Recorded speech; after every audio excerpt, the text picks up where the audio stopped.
법륜 스님의 가르침, 부부싸움을 현명하게 하는 법, 삶의 지혜를 나누는 이야기, 얻은 인생입니다.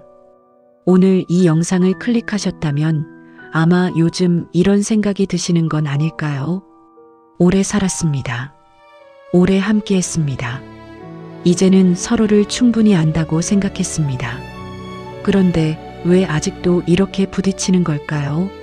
말 한마디가 어긋나고 기대가 엇갈리고 어제도 비슷한 이야기로 또 싸웠습니다. 서로를 사랑하는 마음이 없는 것도 아닌데 왜 함께 사는 것이 이렇게 쉽지 않은 걸까요? 부부 사이의 갈등은 처음 몇 년에 끝나지 않습니다.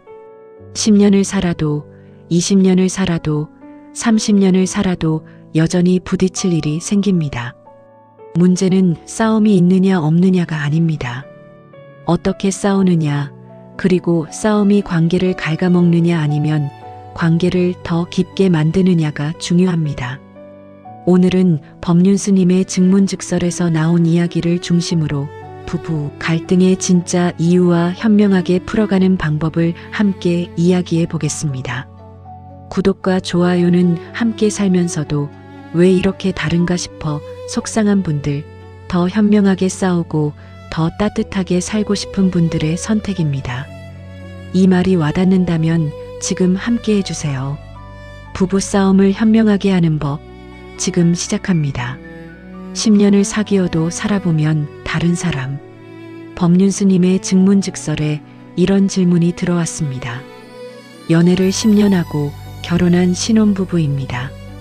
오랜 연애를 했으니 서로를 잘 알 것 같아서 싸움이 없을 거라 생각했는데 막상 살아보니 생각지 못한 다툼이 자주 생깁니다. 부부가 서로 행복한 방향으로 갈 수 있는 현명한 싸움 방법이 있을까요? 이 질문을 들은 법륜 스님이 먼저 이렇게 물었습니다. 10년 연애하면서 이 사람이 어떤 사람인지 몰랐어요? 질문자가 대답합니다. 많이 안다고 생각했는데 막상 살아보니 다른 사람처럼 느껴질 때가 있더라고요. 이 대화가 굉장히 중요한 것을 짚고 있습니다. 연애와 결혼은 다릅니다. 만남과 동거는 다릅니다. 아무리 오래 사귀어도 함께 살아보기 전에는 그 사람의 전부를 알 수 없습니다. 자기 반성을 해볼게요. 지금 함께 살고 있는 사람을 처음 만났을 때를 떠올려 보세요. 그때 이 사람을 잘 안다고 생각했나요? 막상 오래 살다 보니 몰랐던 면이 나온 것이 있지 않나요? 그리고 그것이 나를 당황하게 만든 적이 있지 않나요? 이것이 자연스러운 겁니다. 인간은 너무 복잡해서 아무리 오래 함께해도 새로운 면이 나옵니다. 10년을 연애했어도 같이 살기 시작하면 처음 보는 모습이 나옵니다. 식사 습관이 다르고 청결 기준이 다르고 약속에 대한 감각이 다르고 감정 표현 방식이 다릅니다. 이것이 문제가 아닙니다. 이것이 현실입니다. 처음부터 다를 수밖에 없습니다. 다른 집에서 다른 부모에게 다른 환경 속에서 수십 년을 살아온 사람이 같은 공간에서 살기 시작한 겁니다. 같을 수가 없습니다. 갈등의 시작, 약속과 기준이 다를 때. 질문자는 구체적인 예를 들었습니다. 배우자는 둥글둥글하게 넘어가는 스타일인데 자신은 약속은 지켜야 한다는 기준이 분명합니다. 동창회에 가면서 몇 시까지 들어오겠다고 약속했는데 조금 늦었습니다. 자신은 왜 또 약속을 어기냐고 따졌고 배우자는 그렇게 많이 늦지 않았는데 왜 싸움을 만드냐고 했습니다.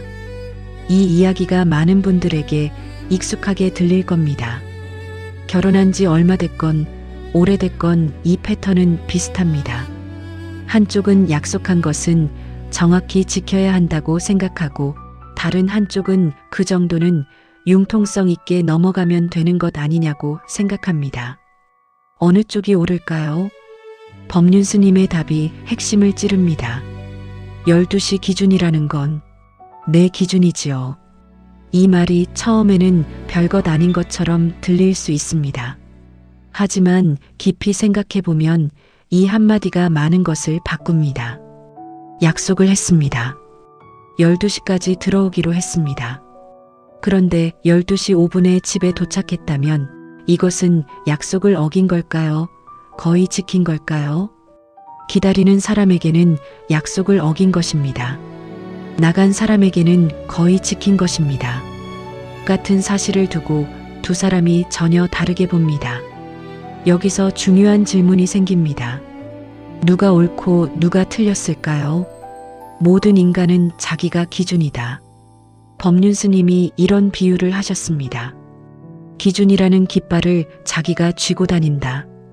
그러니 어느 구석에 가도 자기가 중심이다. 탁자를 기준으로 하면 내가 왼쪽에 있는지 오른쪽에 있는지 알 수 있지만 기준을 자기가 들고 다니면 언제나 자기가 중심이 된다. 이것이 인간의 한계입니다. 일부러 그러는 것이 아닙니다. 자기도 모르게 자기를 중심에 놓고 세상을 봅니다. 이것이 불교에서 말하는 자기 중심성입니다. 법륜 스님은 재미있는 예도 드셨습니다. 두 사람이 함께 걷는데 한 사람이 앞서가고 있습니다. 뒤에 가는 사람이 앞 사람에게 하는 말이 뭐냐? 뭐 하나 꿈쩍거리고 빨리 안 오고 이러지요. 반대로 앞서가는 사람이 뒤따라오는 사람에게 하는 말이 뭐냐? 아니 뭘 그래 서두르고 이러지 않나요? 뒤에서 보면 앞사람이 서두르는 것처럼 보이고 앞에서 보면 뒷사람이 꾸물거리는 것처럼 보입니다. 같은 상황을 두고 서로 다른 용어를 쓰고 있는 겁니다. 왜 그럴까요? 자기를 기준으로 보기 때문입니다. 자기 반성을 해볼게요. 지금 내가 배우자와 갈등을 겪고 있는 부분이 있다면 그것을 한번 뒤집어서 생각해 볼게요. 배우자의 입장에서 보면 그것이 어떻게 보일까요? 내가 문제라고 생각하는 것이 배우자에게는 전혀 문제가 아닌 것처럼 느껴지는 이유가 뭘까요?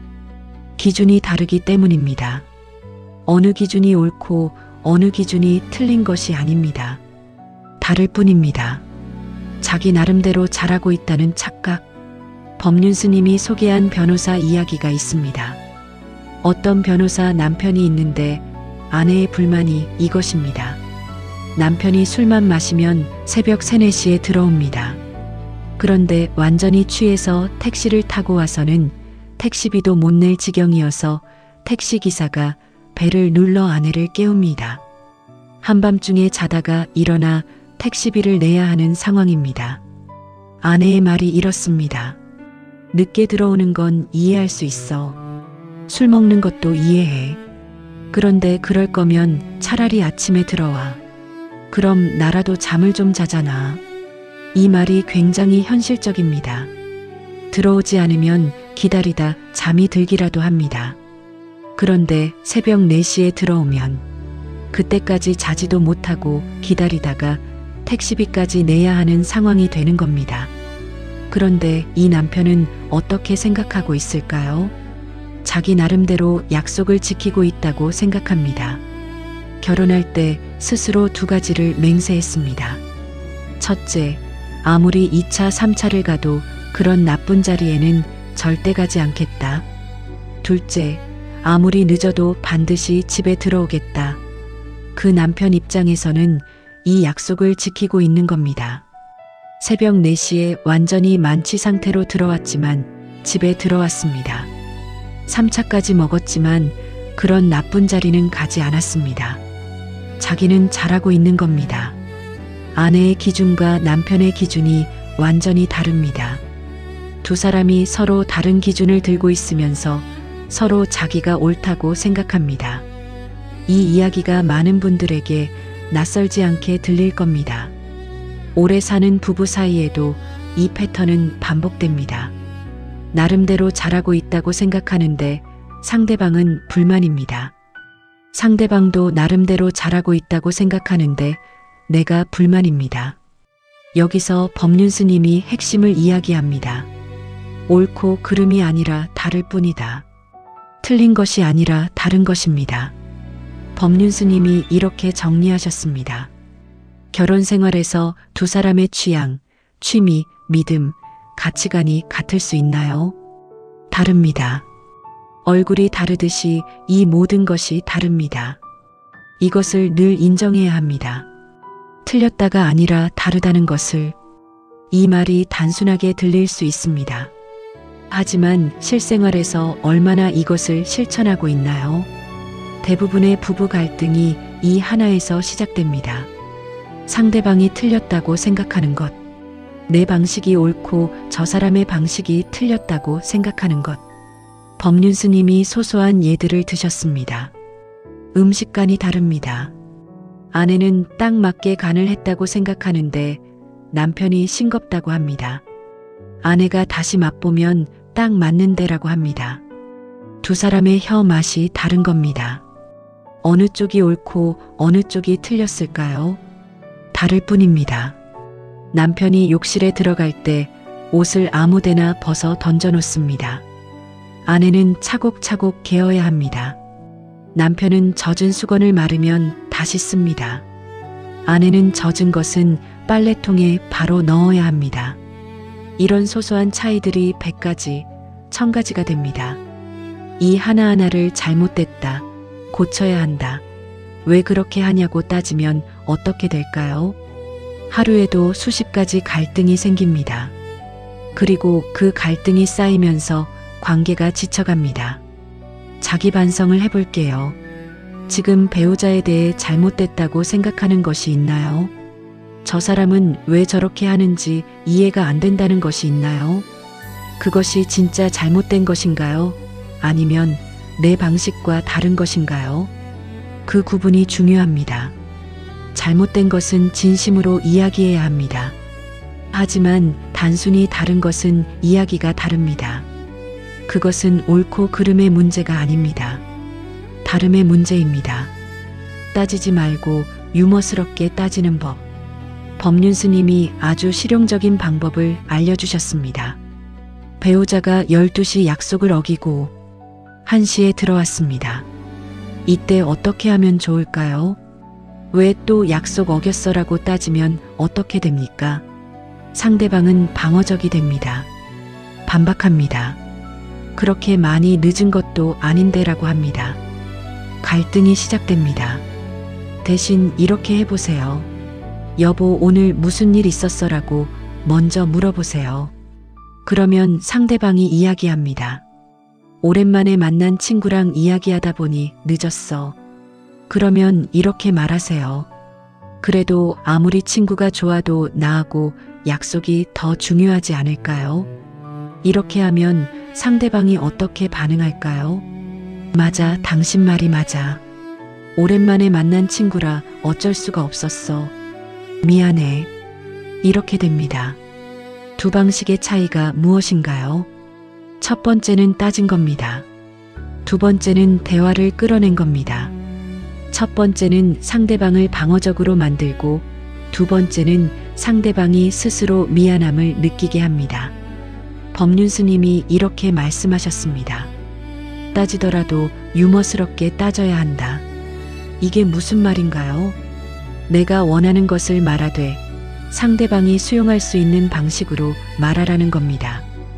공격하는 말이 아니라 대화를 여는 말로 시작하라는 겁니다. 구체적인 예를 더 들어볼게요. 배우자가 약속한 것을 또 잊어버렸습니다. 이때 또 잊었어. 항상 그러잖아라고 하면 어떻게 됩니까? 상대방은 자신을 비난받았다고 느낍니다.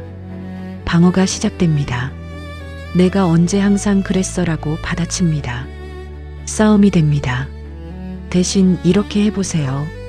여보, 우리 그거 기억해라고 말하면서 웃음 섞인 목소리로 가볍게 이야기합니다. 또는 이렇게 말합니다. 나는 기억력이 나쁜 사람을 배우자로 뒀나봐 하면서 웃습니다. 같은 내용인데 받아들여지는 방식이 완전히 다릅니다. 이것이 쉽지 않다는 것을 압니다. 속이 답답하고 화가 나 있는 상태에서 유머스럽게 말하는 것이 어렵습니다. 하지만 이것이 연습이 필요한 이유입니다. 그리고 이 연습이 관계의 질을 바꿉니다. 싸우면 손해는 싸움을 건 사람에게 온다. 법륜스님의 증문즉설 현장에서 결혼 25년 차 여성 청중이 이런 말을 했습니다. 싸우면 손해는 싸움을 건 나에게 온다. 이 말이 굉장히 인상적입니다. 25년을 살아온 경험에서 나온 말입니다. 왜 싸움을 건 사람이 손해인가요? 싸움을 걸면 내가 더 많이 상처받습니다. 기다리고 속상해하고 에너지를 씁니다. 상대방이 늦게 들어오길 기다리면서 화가 나는 것은 나입니다. 그 시간 동안 상대방은 즐겁게 있었습니다. 기다리는 사람이 더 힘든 겁니다. 그 25년 차 여성의 말이 계속 이어집니다. 그 시간에 생산적인 다른 일을 하면 저 사람이 언제 들어오는지도 모를걸요. 이것이 현실적인 지혜입니다. 배우자가 늦게 들어올 것 같다면 기다리면서 화를 키우는 것이 아니라 내가 좋아하는 것을 합니다. 좋아하는 드라마를 봅니다. 오래된 책을 꺼내 읽습니다. 오랫동안 하지 못했던 취미를 합니다. 그러다 보면 배우자가 언제 들어왔는지도 모릅니다. 물론 이것이 말처럼 쉽지 않다는 것을 압니다. 하지만 방향이 맞습니다. 내가 통제할 수 없는 것에 에너지를 쓰는 것이 아니라 내가 할 수 있는 것에 에너지를 쓰는 것. 그것이 현명한 방법입니다. 자기 반성을 해볼게요. 지금 배우자 때문에 속상한 것이 있다면 그것이 내가 어떻게 할 수 있는 것인가요? 아니면 어떻게 할 수 없는 것인가요? 내가 어떻게 할 수 없는 것이라면 그것에 쓰는 에너지를 나 자신에게 돌리는 것이 현명합니다. 부부가 꼭 지켜야 할 약속과 그냥 넘길 수 있는 것. 법륜스님이 중요한 구분을 하셨습니다. 모든 약속이 다 같은 무게가 아닙니다. 꼭 지켜야 하는 약속이 있고 유연하게 넘길 수 있는 것이 있습니다. 꼭 지켜야 하는 약속은 어떤 것일까요? 아이가 아플 때 어떻게 하겠다. 가족에게 중요한 일이 생겼을 때 어떻게 하겠다. 이런 본질적인 것들은 명확하게 지켜야 합니다. 관계의 신뢰를 이어가는 핵심이 되는 것들입니다. 하지만 동창회에서 12시까지 들어오기로 했는데 1시간이 늦어진 것, 이런 것은 꼭 지켜야 하는 약속의 성격과 다릅니다. 물론 약속은 지키는 것이 좋습니다. 하지만 이것을 매번 엄격하게 따지면 두 사람이 모두 지칩니다. 어떤 것은 깊이 이야기해야 하고 어떤 것은 가볍게 넘어가도 되는지를 아는 것이 중요합니다. 모든 것을 같은 강도로 따지면 관계가 피로해집니다. 오래된 부부관계에서 함께 이야기해 볼 만한 것이 있습니다. 우리에게 꼭 지켜야 할 것은 무엇인가? 이것을 함께 정해보는 것. 그 이외의 것은 조금 더 유연하게 바라보는 것. 이것이 관계를 오래 유지하는 데 도움이 됩니다. 결혼 생활은 수행이다. 법륜스님의 말씀 중 가장 인상 깊은 부분이 있습니다. 결혼한 사람이 혼자 사는 사람보다 수행을 더 열심히 해야 살 수 있습니다. 그래서 도력이 더 높습니다. 그래서 보살이라는 칭호를 주는 것입니다. 이 말이 처음에는 웃음 섞인 말처럼 들릴 수 있습니다. 하지만 깊이 생각하면 진지한 이야기입니다. 함께 산다는 것은 다른 사람을 매일 마주하는 일입니다. 나와 다른 사람을, 나와 다른 방식으로 사는 사람을, 나와 다른 기준을 가진 사람을 매일 만납니다. 그 과정에서 내 자기 중심성이 드러납니다. 내가 얼마나 자기를 중심에 놓고 사는지가 보입니다. 그것을 인식하고 조금씩 내려놓는 과정이 수행이라는 겁니다. 혼자 살면 이 수행이 필요 없습니다. 아무도 내 방식에 이의를 제기하지 않습니다. 내간에 맞게 음식을 먹고 내가 원하는 시간에 자고 내가 원하는 방식으로 청소합니다. 마찰이 없습니다. 하지만 함께 살면 다릅니다. 매일 마찰이 생깁니다. 그 마찰 속에서 내가 드러납니다. 그러니 결혼 생활이 힘든 것은 당연합니다. 쉬운 수행은 없습니다. 하지만 그 수행을 통해 사람이 깊어집니다. 세월이 갈수록 더 여유로워지고 더 너그러워지고 상대방을 더 온전히 받아들일 수 있게 됩니다. 그것이 오래 함께 산 부부에게서 느껴지는 깊이입니다. 자기 반성을 해볼게요. 지금 배우자와의 갈등이 나를 힘들게 한다면 그것이 나를 성장시키는 기회이기도 합니다. 저 사람이 왜 저럴까를 생각하는 것이 아니라 이 상황에서 내가 어떻게 반응하는지를 보는 겁니다. 그 반응 속에서 내가 보입니다. 내가 어느 부분에서 여전히 자기 중심적인지가 보입니다.